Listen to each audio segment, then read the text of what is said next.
But a strong back line. Maria's coming in, Miyabi's coming in here on that left side. Delfava, Real, and Thompson, Berkeley. And then Klinke on that right is someone I highlighted earlier. So strong, gonna see her get high up. More toward keeping players fresh and giving some of the depth some minutes before the international break. And away we go here in Utah. It's the Royals right to left in the black, the Dash left to right in the blue. Happy to have you with us on that. They're looking to tidy tonight.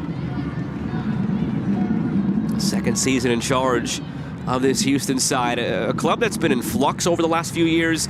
Fabrice Gautrat starting this season as the head coach. It's the only time since 2022 that Houston has had the same head coach to begin back-to-back seasons. Miyabi. Narumi. Wide for Lacasse. 2 goals, 2 assists this season. On the turn, Mina Tanaka saved over the bar by Jane Campbell. Here it is, the build-up from the Utah Royals.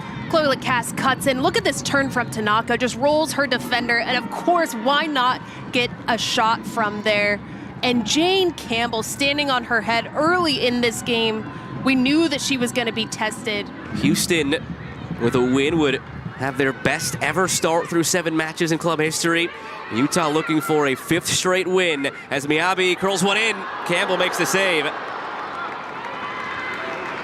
From this left side, we haven't seen that strong of crossing. Lacasse has made them pretty flat. Same with Miyabi, but this was perfect. Lacasse does just enough to get power on it. And for Cronin. Very active in this first half. Paige Cronin finds Tanaka, poked along. Delzer back to Tanaka. That's how it's supposed to look for Utah, but again, no end product. It's a really good look here from Utah. Just this build-up. Look at the connection they have again. It's on this right side.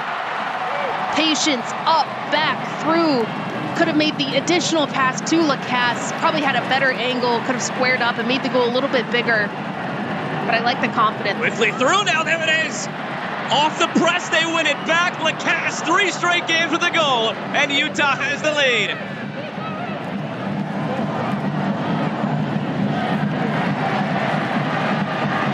So good here. And what a quick counter press. I've talked about it the entirety of this first half. And it's Chloe Lacasse once again who gets this, and a brilliant ball here. Utah picks it up again.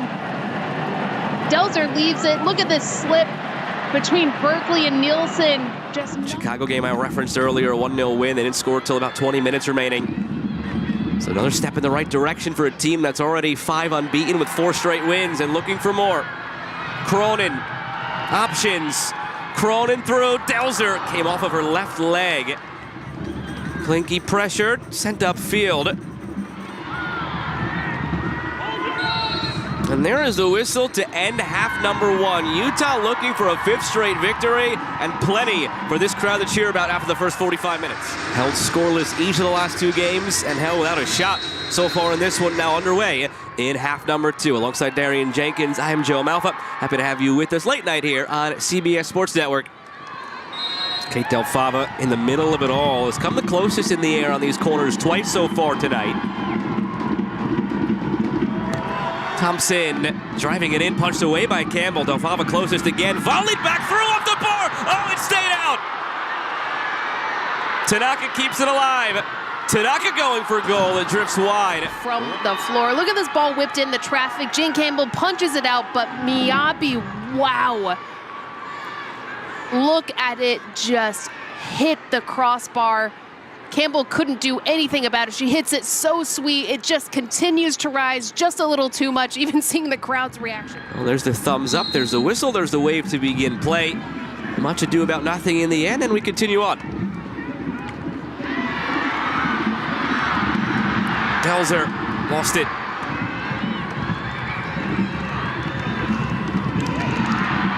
Oh, they're just swarming again, Utah. One back from the press, Narumi. It's Delzer cutting, Delzer shooting! Put it just wide. Here from Cece Delzer, but again, Utah, I like that you use the word swarming. Beehive State picks the balls up here in the center, free room to take a few touches. Opts for the shot, but it's deflected here. Good save and touch.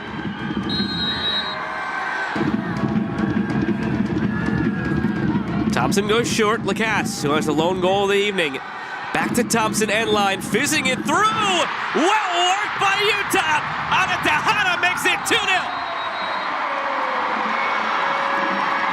Hold on. The offside flag just came up for part of that buildup. Here's a look back. Thompson played the corner, and it looks tight if you look at the far side. It's one of those that, from what we've seen, can you call it conclusive? Not necessarily so. An offside was called on the field and is upheld.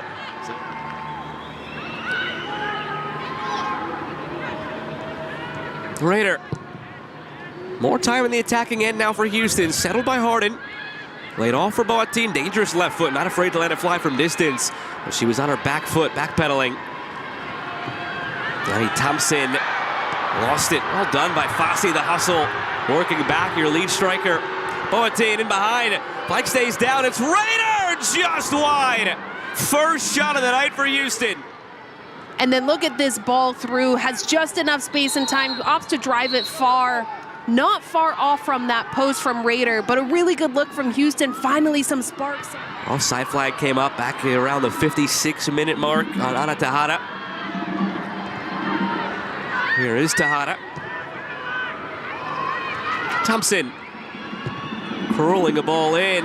Sponstra tracking it outside of the boot. Couldn't do much with it.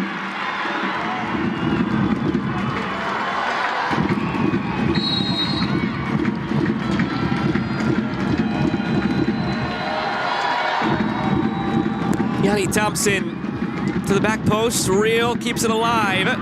Saved by Campbell. Surprised with a shot at the near post by Courtney Brown. Another corner. Here's Fassi. Will she get there? Bounces off of McGlynn. Still there. Net's empty. Toward goal. Saved off the line. Delfava tracking back to help her keeper. There's another chance for Raider. I like this from Houston. Picking the ball up quick. Yes, McGlynn makes the save.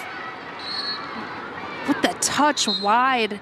Cat Raider and tries to get something on it. But look at the positioning of Kate Delfava. This is why I say she has ice in her veins. Calm, cool, collected. Clears it off of the line when McGlynn's far out of her net.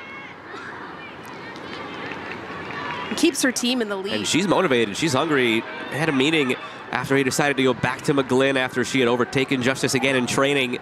And Mia Justice said, hey, I'm going to keep trying to give you a headache here, coach. It's Tanaka leading it 3v2. Tanaka plays it along. It's Brown putting it away. Utah up by 2. And a 5th straight win is within their grasp.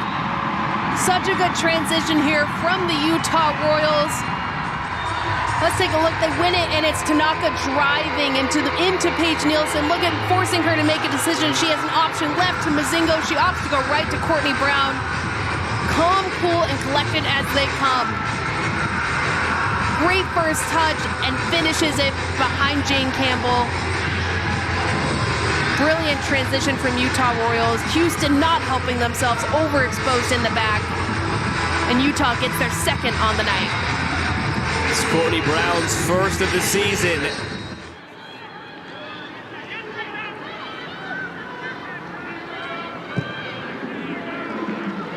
Berkeley looking long, hoping to salvage something from this for Houston. Trying to break their lengthy goalless drought. Be 3 straight games unless it changes here. Curled wide by Postgame.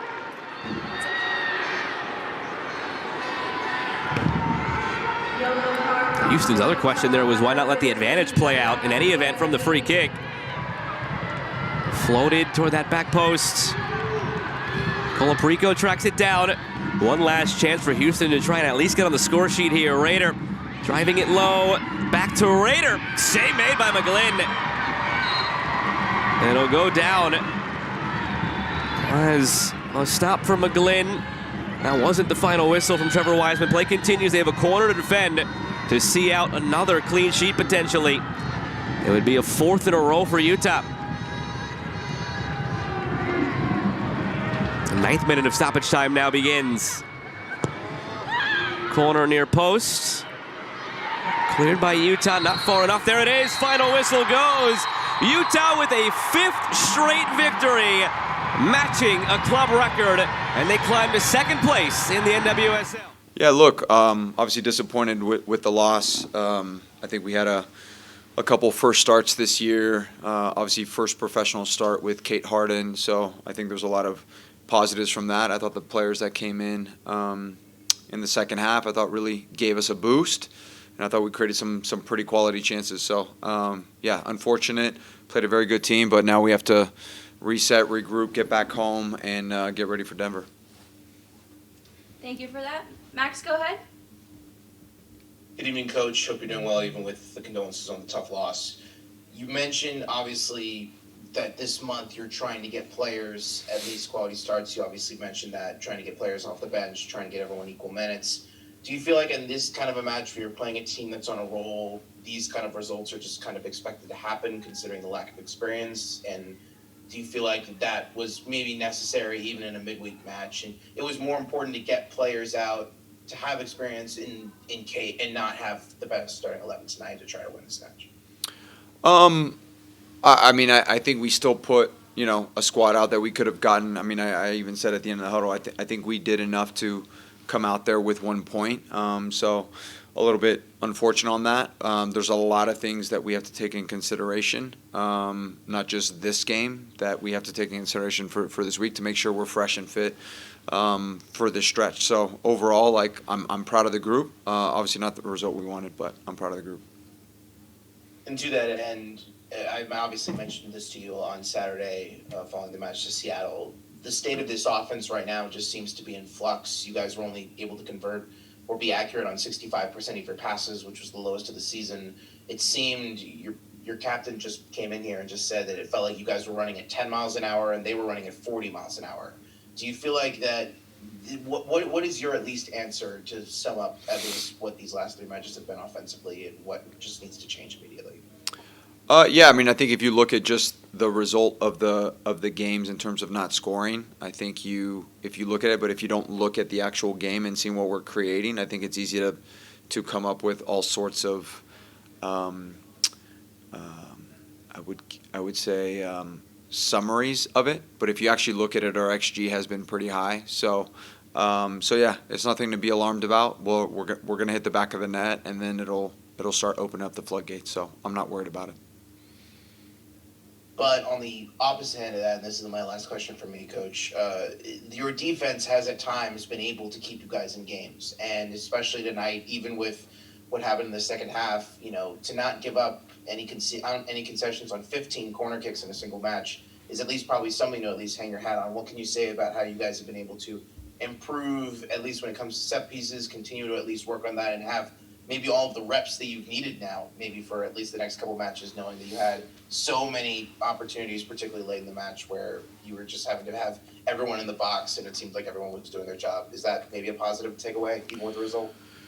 Yeah, I think I think for sure. I know we do a great job of working on them, and I think our group has been very, very good on set pieces. Even on the offensive side, we've created a high number of XG on a set piece, just haven't converted yet quietly. But yeah, no, we're really proud. I think there was a lot of resilience today, a lot of excellent box defending as well in a lot of moments. Just 2 defensive transition moments that we need to take the dust off for sure. Appreciate it. Rui, go ahead. Hi, Fabrice. Thank you for your time here this evening. I know it's been a long day, but I know you had mentioned that chance creation has gone pretty well overall for this team the last few games. Seeing it take about 80 minutes to get a shot off, why do you think that happened tonight? What did you see out there that made it so that it was hard to create chances until maybe the last 10-15 minutes of the game? Yeah, look, I think played against a good team. They were in our half for a good majority of the game, and I thought when we had the ball, to Mac's point, I think 65% passing actually doesn't help, right, to progress the ball consistently. So, yeah, there was a lot of things even from an in-possession standpoint that I think we need to improve on for sure to just keep progressing the ball forward and create higher quality chances.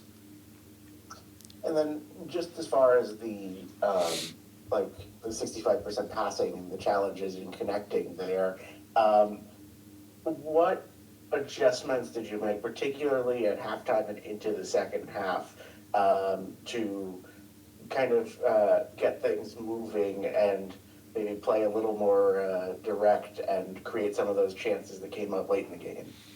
I mean, we just talked about just wanting the ball. I felt like we're not really wanting the ball in the first half, so I thought that was something we talked about. We talked about the speed of support. You know, when they're pressing, you've got to outmatch their press in the speed in which you support the ball. So I think there were a few things, and I thought a few of the players that came on really changed the game positively for us. So yeah, I think those were a few reasons.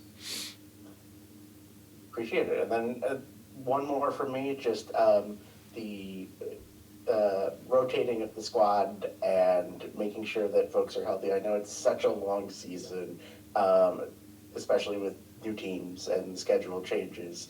How much are you, or what are you most planning on taking away or learning even from playing one of these Wednesday night games and anticipating, maybe more busy stretches in the future? How might your approach change, if at all, to squad rotation? Yeah, I don't really know if it changes that much. Obviously, it depends on who's available. Obviously, we had an injury in the second half. Hopefully, it's nothing too serious with Kiki. But yeah, no, we think long and hard on a lot of these decisions that we make, and we stand by it. And now we're gonna have a fresh group going into Denver at home, which will be a huge game for us. Yeah, tough game. Recording in progress. Tough game. All credit to Utah. They're on a tear, and they're a really good team this year, and I think they took it to us. And hard midweek game for us. I think we need to get back and refocus, regroup really, really quickly, and I think we're ready to bounce back Saturday against Denver at home. Okay, thank you for that. Max, go ahead. Good evening, Jane. Hope you're doing well. Unfortunate with the loss. It was clear that your coach was approaching at least this stretch of consecutive matches with trying to get as many players minutes as possible, regardless if it was your best starting 11 or not. Do you feel like that, even with the result, that it was good to at least get a few players who have been sitting on the bench for quite a while at least a couple of minutes, or do you feel like that not having your best 11 probably cost you tonight in an important match against a really hot team? I think I'll back any of our players to play and start, no matter if they're consistent starters or they don't start at all. I think we have an incredible roster, and I'm really happy for Kate, Harden, and Amina to get their first starts for the club. That's really big for them and big for us. And I think everybody else, everyone's been working so hard behind the scenes, and I think whoever coach rolls out on the given day, everybody has each other's backs, and we trust them wholeheartedly to get the win. So I just think Utah was the better team tonight, and they had a great game plan. And I don't think it's anything against starters, non-starters, that kind of thing. I think everyone on this team can start from player 1 to player 26. And bouncing off of that, it's clear at least now that the offense since the layoff is not the same as it was prior to it. You are the one who kind of, not only being the captain, you have basically overseen the offensive game plan in each of these last 3 matches. What just isn't clicking right now, regardless of who's on the pitch, at least right now, when it comes to this offense? I guess just from my opinion, being all the way back there, and I have a little vantage point, I just think we're just a hair off on a little bit of connections. I think, maybe one person's on page 5 and the next person's on page 6 kind of thing. I think we're close, but we're just a hair off. And I think those connections will come. We've had different lineups the last few games, and the front 4 has changed, this whole season. It hasn't been a consistent 4 yet. So I think it's all about them building connections with each other, reading off each other, reading cues, getting to know one another, what their mannerisms are. So they're a very, very talented group, whoever plays in the front 4.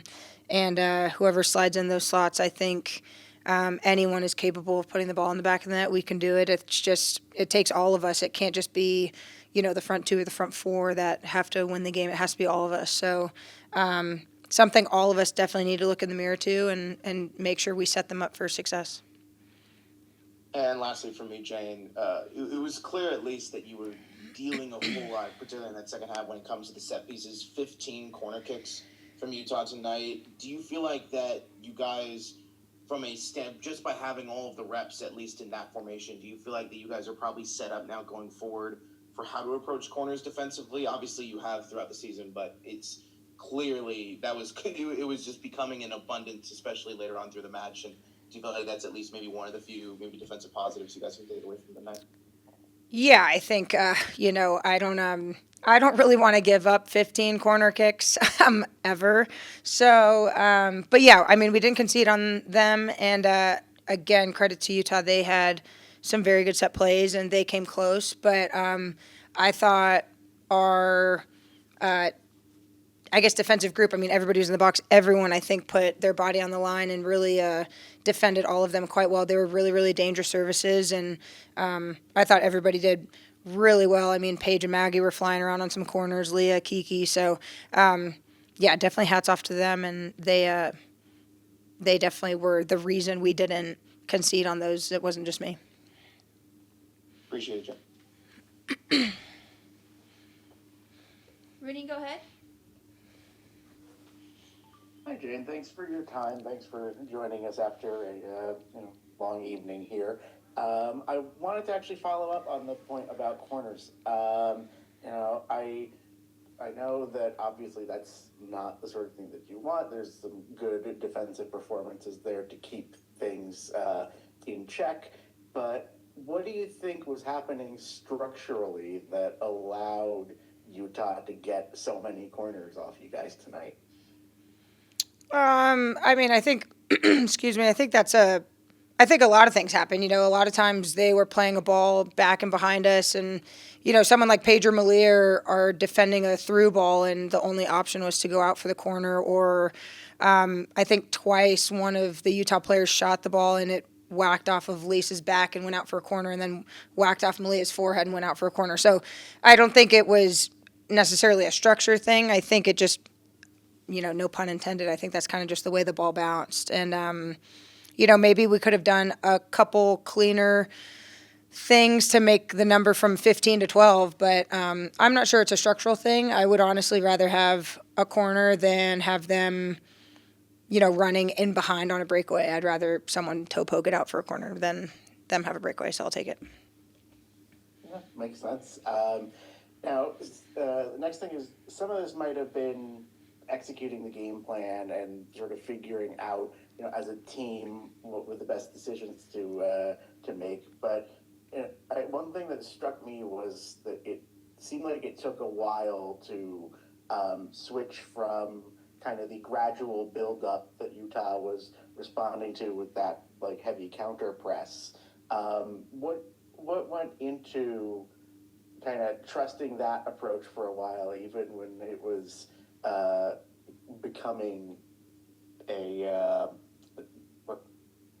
even when it was running into a lot of problems with Utah's counter press? Are you asking about playing out of the back? Is that what you mean? Yeah, playing out the back and the more gradual build up versus playing through the wings or like long ball like direct approach. Yeah, I think I mean, our game plan coming in here was to have the ball, and you know, I don't think we executed that perfectly, but again, credit to Utah. I think their defensive plan was quite good, and Paige said it best at halftime. They're pressing at, you know, let's say 20 miles an hour, and we were kind of moving at 10 miles an hour. And I think if a team's going to press you like that, you have to move faster than them and anticipate faster than they did. And I think it kind of showed in the first half that we weren't necessarily on our toes in that regard. I think they kind of caught us by surprise with how well they were organized defensively. They read kind of everything we had, and we kind of needed to be a bit trickier and more clever with how we were going to play against them. And I think at halftime we just said that, you know, we can play on the ball. We just have to be a bit more clever. So, you know, I don't think it was anything we were, you know, scared of or anything. I think we just needed to figure out our game plan and how we were going to kind of tweak it coming into the second half.